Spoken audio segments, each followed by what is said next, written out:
Olá, tudo bem? Eu sou a professora Ana Paula de Peta e nós estamos aqui juntos para mais um projeto semanal gratuito do NEAF, o Aprendi Mais Essa.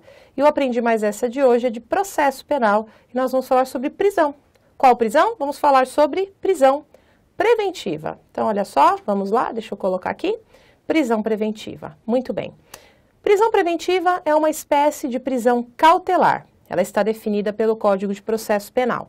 E ela é diferente da prisão penal ou prisão-pena, porque a prisão penal ou prisão-pena é aquela que ocorre por conta de uma sentença condenatória com trânsito em julgado.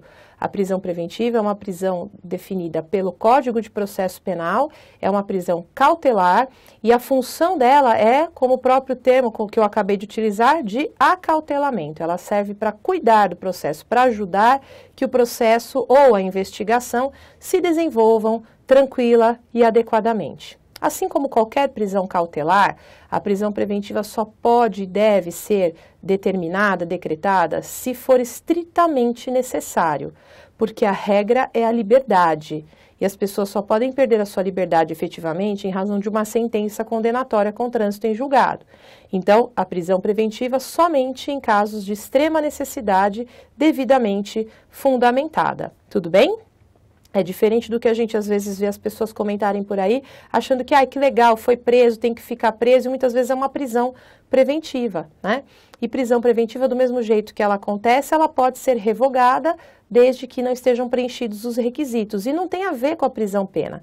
Isso é uma coisa legal da gente sempre ressaltar. O fato da pessoa não ficar presa preventivamente ou ter sido presa preventivamente e depois colocada em liberdade não tem nada a ver com o processo, não tem nada a ver com impunidade, porque a pessoa pode e vai continuar respondendo ao processo, só que responde em liberdade, que é uma regra que nós temos, a perda da liberdade só com uma sentença transitada em julgado. Tudo bem? Mas essas questões mais introdutórias e mais subjetivas ficam para estudo próprio e para discussões aí entre os grupos de vocês. Vamos trabalhar um pouquinho aqui os requisitos para determinação da prisão preventiva. Muito bem. De acordo com o artigo 311, a prisão preventiva ela pode ser decretada em qualquer fase da investigação criminal ou do processo penal. Então, durante a investigação, podemos ter a decretação da preventiva e também durante o processo. Quem é que decreta preventiva? Somente um juiz. Somente um juiz pode decretar uma prisão preventiva. Ele pode, inclusive, decretar a prisão preventiva de ofício.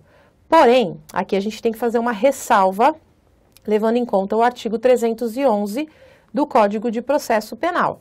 O juiz pode decretar de ofício, mas para decretar de ofício somente se estiver com o processo em andamento. Na fase de inquérito policial, na fase de investigação, o juiz somente decretará a preventiva se isso for requerido.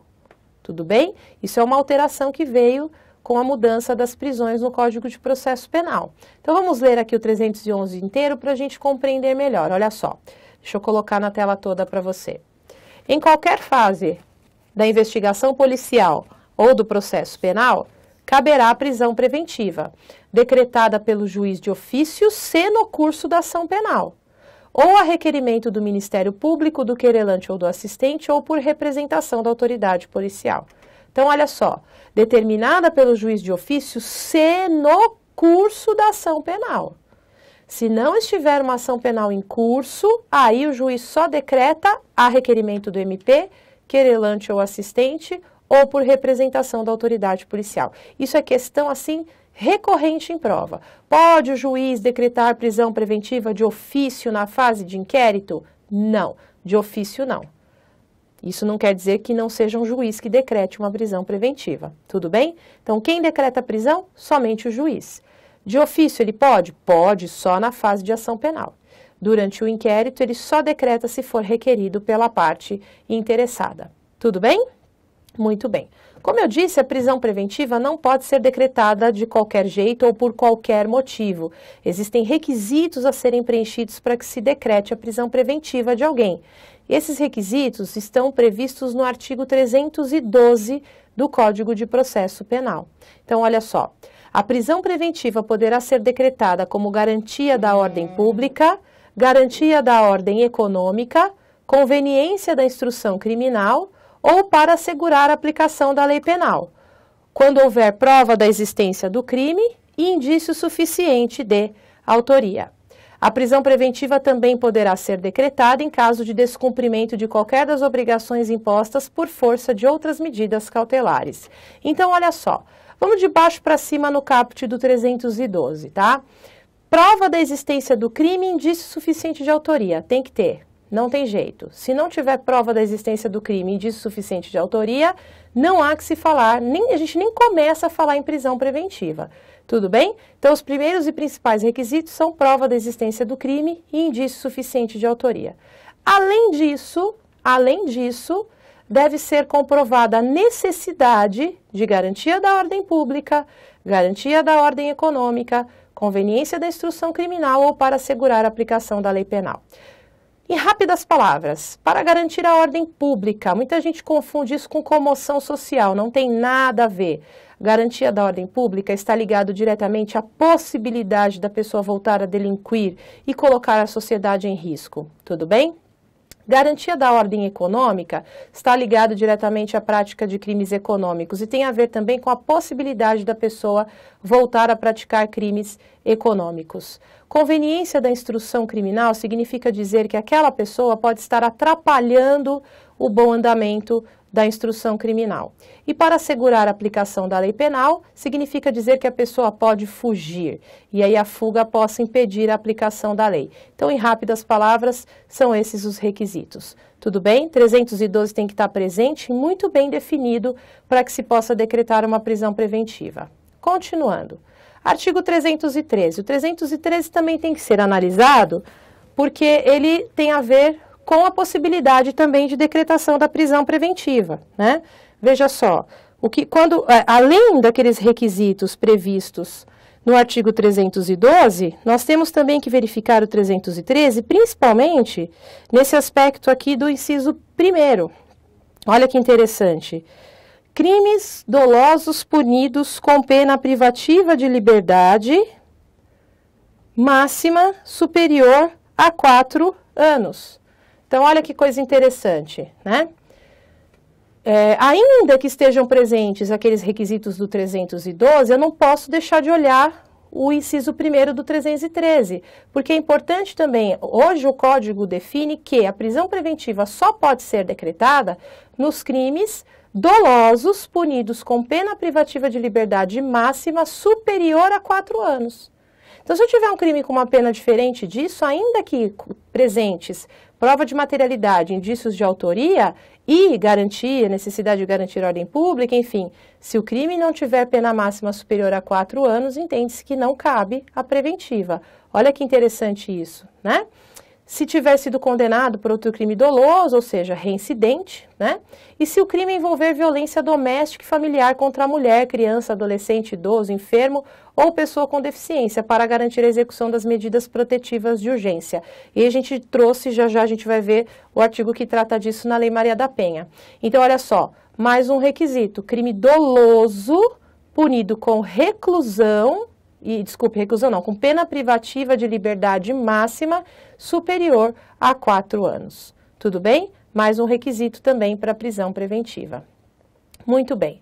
Também será admitida a prisão preventiva, é o parágrafo único, quando houver dúvida sobre a identidade civil da pessoa ou quando esta não fornecer elementos suficientes para esclarecê-la, devendo o preso ser colocado imediatamente em liberdade após a identificação, salvo se outra hipótese recomendar a manutenção da medida. Então, a pessoa que não se identifica, ela pode ser presa preventivamente. E aí, o entendimento da doutrina é o de que, neste caso específico do parágrafo único, você não precisa não precisa ter presentes todas as outras, os outros requisitos, né? Porque pode-se prender a pessoa preventivamente para tentar a sua identificação. Tudo bem? Muito bem. Olha lá a previsão da prisão preventiva na Lei Maria da Penha, artigo 20 da Lei 11.340 de 2006. Em qualquer fase do inquérito policial ou da instrução criminal, caberá a prisão preventiva do agressor decretada pelo juiz de ofício ou a requerimento do Ministério Público ou mediante representação da autoridade policial. O juiz poderá revogar a prisão se no curso do processo verificar a falta de motivo para que subsista, bem como de novo decretá-la se sobrevierem razões que justifiquem. Então, possibilidade de prisão preventiva na Lei Maria da Penha. Depois, se presente alguma hipótese que demonstre a presença de exclusão de ilicitude, artigo 23 do Código Penal, aí não cabe preventiva. Então, se tiver a possibilidade de estar presente uma legítima defesa, por exemplo, o juiz não vai decretar a preventiva, tá bom? É o que diz o artigo 314. 315. A decisão que decretar, substituir ou denegar a prisão preventiva será sempre motivada. Motivação das decisões judiciais. Até nós trouxemos aqui o artigo 93, inciso 9 da Constituição Federal, que diz exatamente isso. Todas as decisões judiciais têm que ser motivadas. E motivação não é simplesmente indicar artigo de lei. Motivação significa o quê? É mostrar o raciocínio, motivar com o raciocínio lógico, demonstrando a presença daqueles requisitos necessários. Tudo bem? Se você não tiver uma decisão devidamente fundamentada desta forma, você pode alegar que a decisão que decretou a preventiva é nula, dá para discutir, tá bom? Muito bem. E, por fim, o artigo 316, que diz lá: o juiz poderá revogar a prisão preventiva se no correr do processo verificar a falta de motivo para que subsista, bem como de novo decretá-la se sobrevierem razões que a justifiquem. Caso a motivação da prisão desaparece a necessidade da prisão, e aí o juiz deve revogar. Da mesma forma, se algum outro motivo aparecer novamente, ela pode ser decretada novamente. Tudo bem? Tudo pelo bom andamento do processo ou de acordo com o que nós vimos agora no 312. E há uma exceção a essa regra no Código Eleitoral. É o artigo 236 do Código Eleitoral. Nenhuma autoridade poderá, desde 5 dias antes e até 48 horas depois do encerramento da eleição, prender ou deter qualquer eleitor, salvo em flagrante delito ou em virtude de sentença criminal condenatória por crime inafiançável, ou ainda por desrespeito a salvo-conduto. Então, olha que interessante, não se cumpre mandado de prisão preventiva nessa época do pleito, né? 5 dias antes e até 48 horas depois do encerramento da eleição. Isso previsão do Código Eleitoral. Tudo bem? Então, mais um Aprendi Mais Essa aqui, falando sobre prisão preventiva, rápidos aspectos, só para você relembrar, e aquele que ainda não estudou, já vai verificando essa questão que é bastante importante. Tudo bem? Até o próximo Aprendi Mais Essa e muito obrigada. Até logo!